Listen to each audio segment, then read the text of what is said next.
Ooh, so, sup YouTube?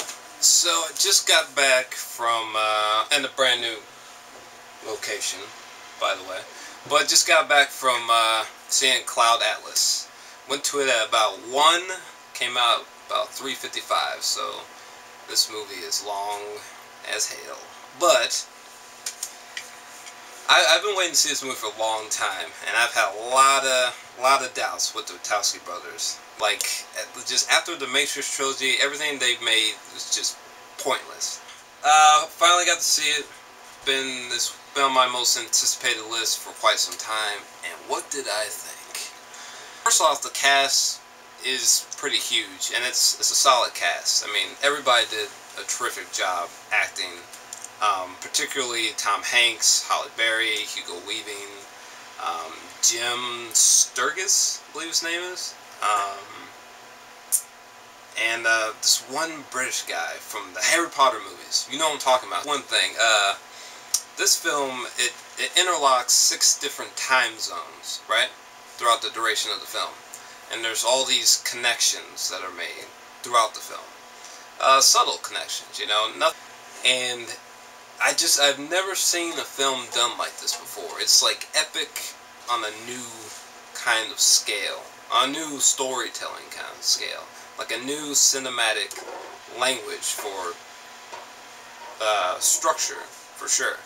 Because I've never seen a film structured like this before.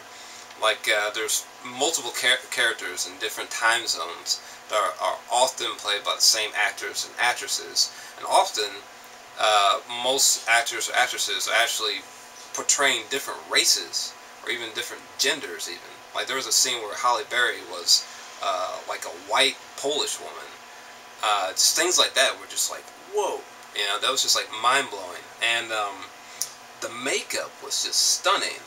I mean, again, Halle Berry is a white woman, or the Jim Sturgis white guy is a Asian person. Things like that were just incredible makeup was used here, and was really effective in the storytelling.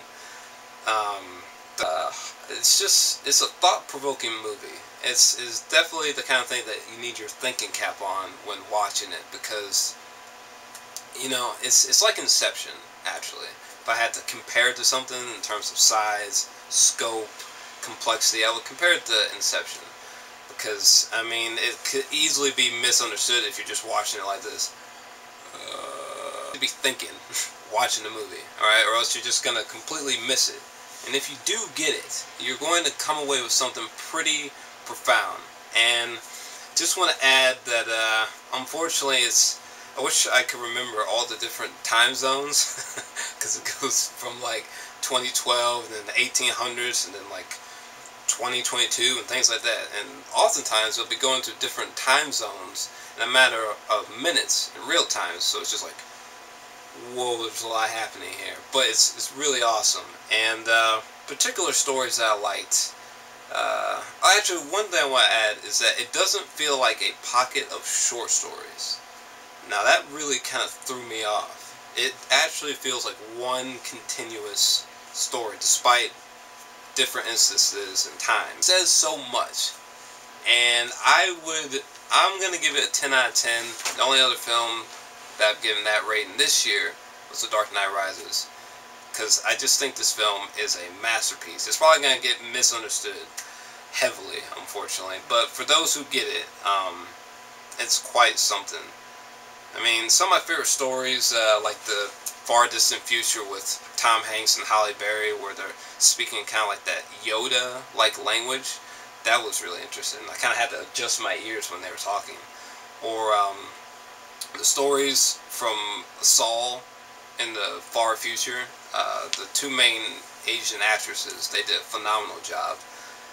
And those stories stand out real quickly for me. I'm gonna have to see it a couple more times. I might have to review it again because it's a lot to sink in. But basically, I loved it, and anyone who's a movie fan should definitely check it out, because this is something new in terms of cinema storytelling. So, what'd you guys think of it? I loved it. Let me know below. And yeah. Yeah, that's it. Peace out, guys. Yeah, motherfucker.